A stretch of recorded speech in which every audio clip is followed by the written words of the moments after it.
नमस्ते बिटिया, I am JVN doctor Suman Shekhawat, department of काय चिकित्सा, faculty of Ayurvedic sciences, Jyoti Vidyapeeth women's university Jaipur.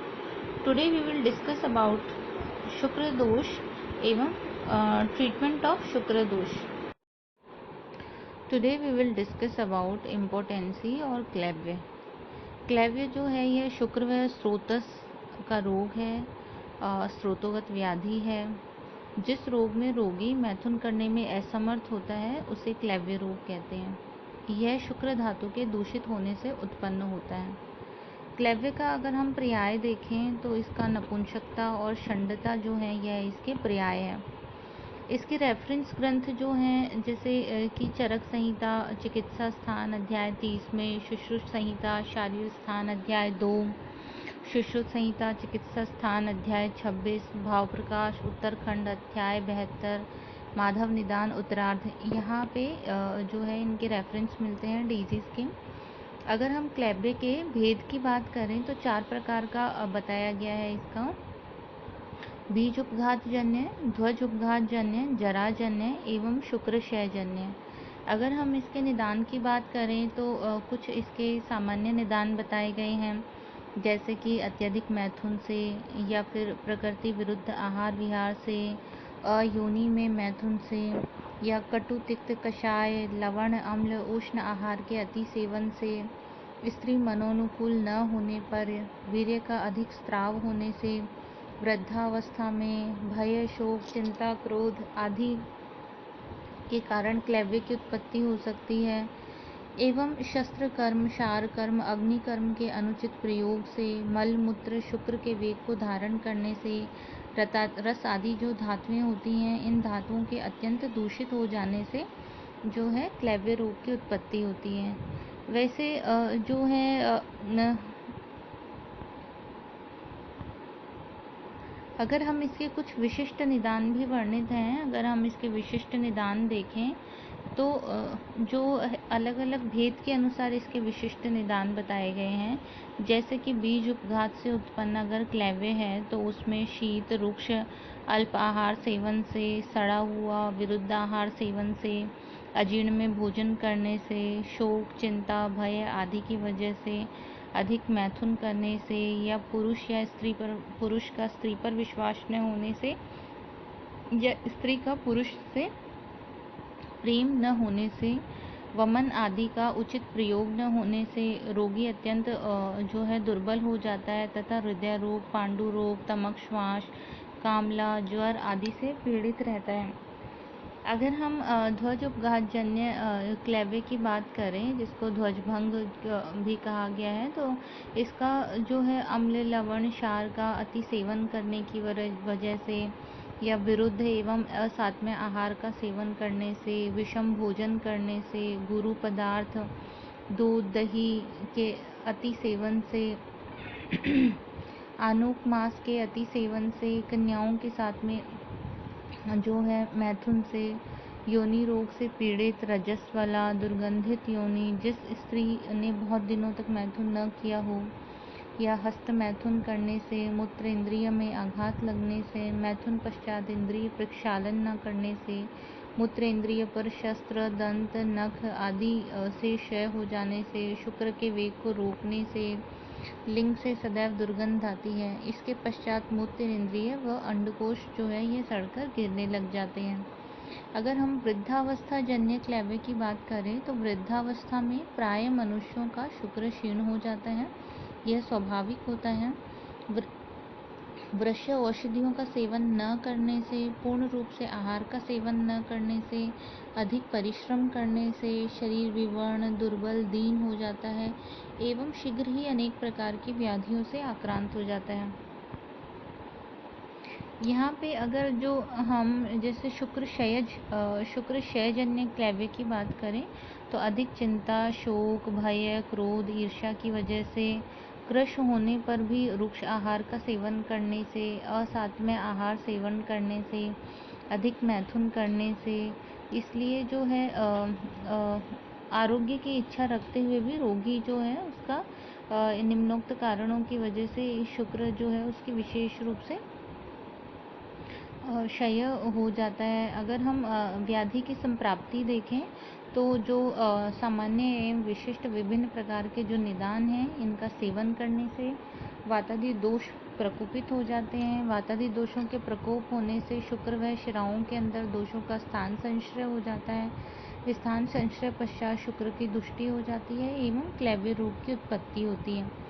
इसमें जो है सामान्य लक्षण व्याधि में मैथुन की प्रबल इच्छा हो और मनोनुकूल स्त्री भी हो, लेकिन फिर भी लिंग में शिथिलता का होना ही क्लैव्य डिजीज कहलाता है। यदि मैथुन में प्रवृत्त हो भी जाएं तो सांस फूलने लगता है, अधिक पसीने का आना आदि लक्षण उत्पन्न हो जाते हैं। इस प्रकार मैथुन की सभी चेष्टाएं जो होती हैं वो विफल हो जाती हैं। अगर व्याधि की साध्यता असाध्यता देखें तो ध्वजभंग एवं क्षयजन्य साध्य होता है। इसमें भी मूत्रेंद्रिय के कट जाने पर एवं अंडकोश के सड़ जाने पर यह असाध्य हो जाता है। जन्मजात क्लैव्यता भी असाध्य होती है। चारों क्लैव्य भेद यदि त्रिदोषज हो तो असाध्य होते हैं।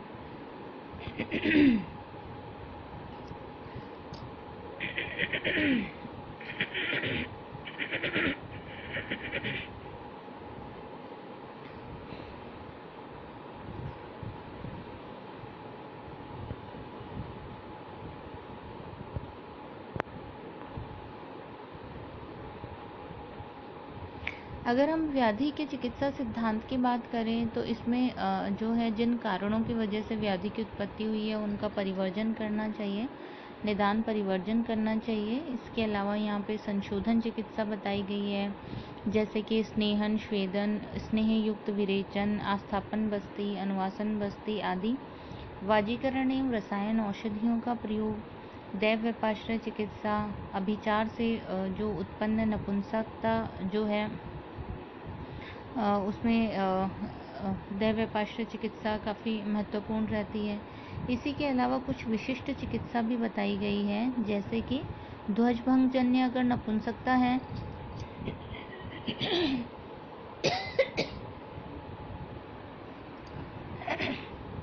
ध्वजभंग जन्य नपुंसकता है तो स्नेहन, श्वेदन, विरेचन, स्नेह युक्त विरेचन, आस्थापन बस्ती, अनुवासन बस्ती एवं ध्वजभंग से उत्पन्न व्रण की अगर व्रणगत पूर्ण चिकित्सा करें। जराजन्य व शुक्र क्षयजन्य नपुंसकता में स्नेहन, श्वेदन, मृदु संशोधन, यापना बस्तियां, वृश्च योग आदि बताए गए हैं। अगर हम संशमन चिकित्सा देखें तो जो रस और भस्म है इनमें सिद्ध मकर ध्वज रस, रसराज रस, बसंत कुसुमाकर रस, स्वर्ण बसंत मालिनी रस, पुष्प धनवा रस, कामिनी विद्रावण रस, मनमंथ रस, शिलाजीत आदि का प्रयोग किया जा सकता है। इसी के लिए अलावा अगर हम वटी देखें तो चंद्रप्रभा वटी, वानरी गुट्टिका, शुक्र स्तंभन गुट्टिका, चूर्ण, अश्वगंधादि चूर्ण, शतावर्यादि चूर्ण, नारसिंह चूर्ण, आसवरिष्ट देखें तो अश्वगंधारिष्ट, घृत, शतावरी घृत, अश्वगंधा घृत, तेल में स्थानिक प्रयोग के लिए अश्वगंधा तेल, श्री गोपाल तेल, महाचंदनादि तेल, अवले, च्यवनप्राश अवले, मुसली पाक आदि।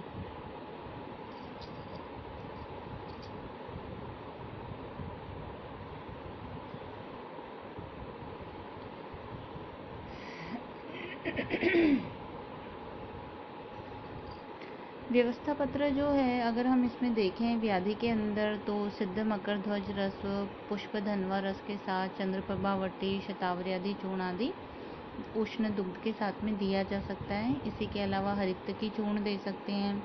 योग में जैसे अश्विनी मुद्रा, शवासन, प्राणायाम आदि दे सकते हैं और रोगी को प्रसन्नचित रहना भी अति आवश्यक है।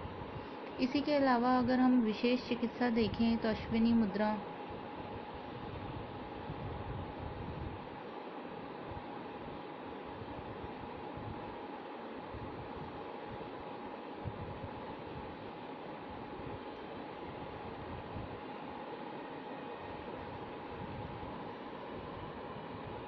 इसमें व्यक्ति सुखासन में बैठे सांस अंदर लेते हुए मल द्वार को अंदर की ओर खींचे, इससे जननांग भी स्वतः अंदर की तरफ खींच जाते हैं।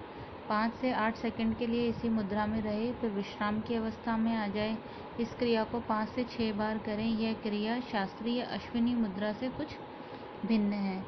इसी के अलावा अगर हम इसमें देखें तो anterior posterior part of the pubococcygeus muscle की जो पावर है उसको बढ़ाता है एवं प्री मैच्योर इजैकुलेशन के अंदर लाभकारी रहता है। केवल एक मुद्रा एवं कोष्ठ शुद्धि से ही शीघ्र पतन जो है उसमें पूर्ण लाभ मिल जाता है। औषधियों में कुचला के योग अत्यंत लाभकारी होते हैं, जैसे कि अग्नितुंडी वटी। अगर हम इसमें पथ्य देखें तो घृत, दूध, मधु, मांसरस, बादाम, पिस्ता, काजू, अखरोट आदि ये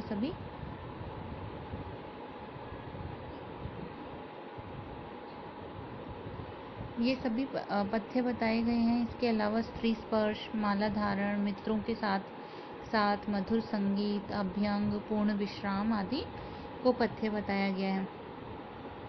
अगर हम अपथ्य देखें व्याधि के अंदर तो गुरु, विदाही, अभिसंधि आहार, सरसों का तेल और वेग धारण, मलमूत्र आदि का जो वेग धारण करना, रात्रि जागरण करना, अधिक परिश्रम करना, चिंता, मैथुन आदि को अपथ्य बताया गया है।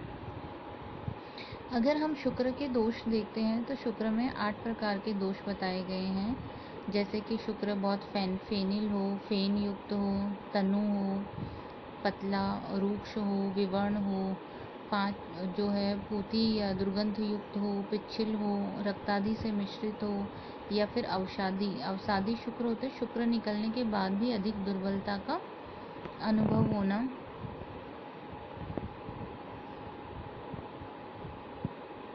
इस प्रकार का जो है इस प्रकार से शुक्र के अंदर कुल 8 प्रकार के दोष बताए गए हैं, जो कि जैसे अपथ्य आहार विहार का सेवन करने की वजह से, प्रॉपर खान पान का जो है या आहार व्यवहार का अनुचित पालन करने से, उचित तरीके से पालन ना करने की वजह से इस तरह की परेशानियां जो हैं वह देखने को मिलती हैं।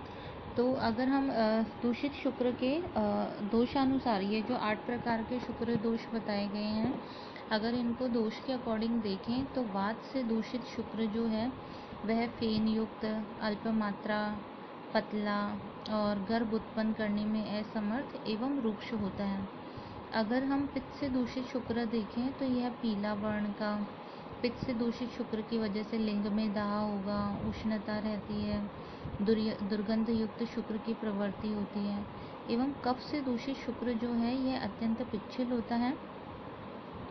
अगर हम रक्त मिश्रित शुक्र देखें तो रक्त मिश्रित शुक्र जो है इसमें अधिक मैथुन से, चोट लगने से, शस्त्रादि से कट जाने से रक्त मिश्रित शुक्र जो है यह निकलता है। अगर ग्रंथि युक्त शुक्र देखें तो ग्रंथि युक्त शुक्र जो है मल मूत्र शुक्र आदि के वेगों को रोकने से कुपित वायु शुक्र को गांठदार बना देती है। जब शुक्र निकलने लगता है तो रोगी को अत्यधिक दुर्बलता जो है वह अनुभव होती है। अगर शुद्ध शुक्र के लक्षण देखें तो शुद्ध शुक्र के लिए कहा गया है कि शुद्ध शुक्र स्निग्ध होता है, घन होता है, पिच्छल होता है, मधुर होता है, अविदाही होता है एवं स्फटिक मणि के समान श्वेत वर्ण का होता है। ऐसा चरक चिकित्सा स्थान अध्याय 30 के अंदर कहा गया है। अगर हम शुक्र दोषों की चिकित्सा देखें तो वाजीकरण औषधियों से शुक्र दोषों की चिकित्सा की जाती है। रक्त पित्त नाशक चिकित्सा जो है वो दी जा सकती है एवं योनि व्यापद रोग नाशक चिकित्सा भी यहाँ पे प्रयुक्त कर सकते हैं। दोषानुसार अगर हम चिकित्सा देखें तो वात से दूषित शुक्र की चिकित्सा के अंदर निरोह एवं अनुवासन बस्ती का प्रयोग किया जाता है। पित्त से दूषित शुक्र की चिकित्सा स्वरूप अभिया अम्ल की रसायन का प्रयोग किया जा सकता है एवं कफ से दूषित शुक्र की चिकित्सा तो पिप्पली रसायन, आमल की रसायन, लोह रसायन, त्रिफला रसायन, भल्लातक रसायन आदि का प्रयोग किया जा सकता है। पथ्य अगर हम देखें तो इसके अंदर पथ्य घृत, दूध, मांसरस, शाली चावल, गेहूँ, साठी चावल, बस्ती कर्म आदि को पथ्य बताया गया है। अगर शुक्र क्षय के लक्षण देखें तो मेढ एवं वृषण के अंदर वेदना का होना, मैथुन में असमर्थता होना, चिर प्रसेक होना, रक्त मिश्रित शुक्र की प्रवृत्ति होना, ऐसी अवस्था में रसायन एवं वाजीकरण औषधियों का प्रयोग करना चाहिए। Thank you so much. I hope you all are satisfied with this session. If you feel any kind of problem with this session, please mention it in comment box. I will resolve it soon. Thank you.